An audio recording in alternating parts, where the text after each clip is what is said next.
مزید ویڈیوز کے لیے ہمارے چینل ہاؤس آف اسلام کو سبسکرائب کرنا نہ بھولیے۔ شکریہ۔ اللہ اکبر وللہ الحمد۔ سورۃ بینہ مدنیہ ہے اور اس میں 8 آیات ہیں، نزول میں 100 ہیں اور ترتیب میں 98 ہیں۔ سورہ قدر کا بتایا تھا کہ وہ نزول میں 25 ہے اور ترتیب میں 97 تھی۔ بسم اللہ الرحمن الرحیم۔ لم یکن الذین کفروا من اہل الکتاب والمشرکین، نہ تھے وہ لوگ جنہوں نے کفر کیا اہل کتاب اور مشرکین میں سے، منفکین باز آنے والے، حتی تأتیہم البینہ، یہاں تک کہ آ گئی ان کے پاس روشن دلیل، رسول من اللہ، وہ خدا کے پیغمبر ہے، یتلو صحفا مطہرہ، جو پڑھتے ہیں ان پر صحیفے پاکیزہ، فیہا کتب قیمہ، جس کے مضامین عالی ہے، ان میں کتابیں ہیں قیمتی، یعنی اس کے مضامین عالی ہے۔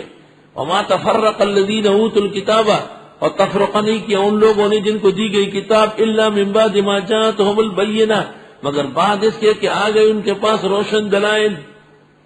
وما امروا، اور ان کو نہیں کہا گیا تھا الا لیعبدوا اللہ مخلصین لہ الدین، مگر یہ کہ عبادت کرے اللہ کے خالص ہو کر عقیدے میں، یعنی عبادت اس وقت معتبر ہے جبکہ عقیدہ توحید کا مضبوط ہو، حنفاء، یکسو ہو کر، شرک سے بھی ہٹے، یہودیت سے بھی ہٹے، نصرانیت سے، بدعت، رسم، زیغ عقیدہ سب سے ہٹ جائے، حنفاء، یکسو ہو کر حال واقع ہے۔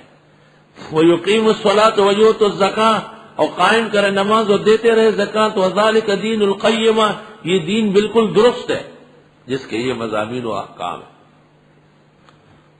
ان الذین کفروا من اہل الکتاب والمشرکین، بے شک وہ لوگ جنہوں نے کفر کیا اہل کتاب و مشرکین میں سے، فی نار جہنم، وہ جہنم کی آگ میں ہوں گے، خالدین فیہا، ہمیشہ اس میں رہیں گے۔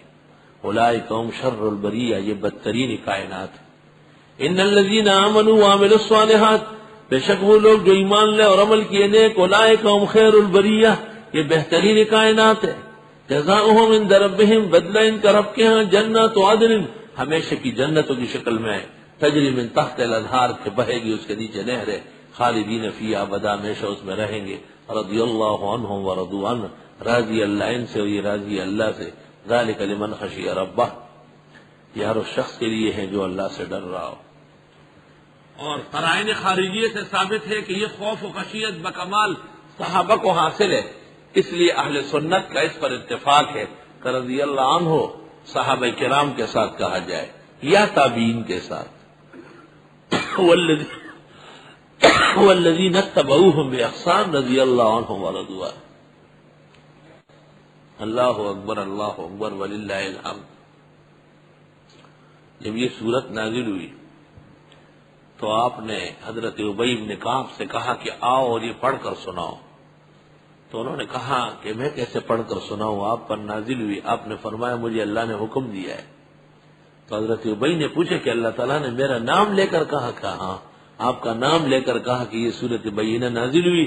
ابی سے سن لیں اس کو۔ اقرأ هذه الامت ابی، اس امت محمدیہ کا قیامت تک کے قراء کا سردار ابی بن کعب ہے۔ اس سے علماء حدیث نے استدلال کیا ہے کہ بعض اوقات قرآن کریم کا سننا پڑھنے سے زیادہ افضل ہے۔ امام اعظم کا طریق احتجاج یہ تھا کہ شاگرد پڑھتے تھے اور حضرت سنتے تھے اور پھر مسائل پر کلام کرتے تھے۔ یہی وجہ ہے کہ دارالحدیث کے اندر ایک طالب علم عبارت پڑھتا ہے اور شیخ سنتا ہے اور پوری کلاس و جماعت سنتی ہے۔ مزید ویڈیوز کے لیے ہمارے چینل ہاؤس آف اسلام کو سبسکرائب کرنا نہ بھولیے۔ شکریہ۔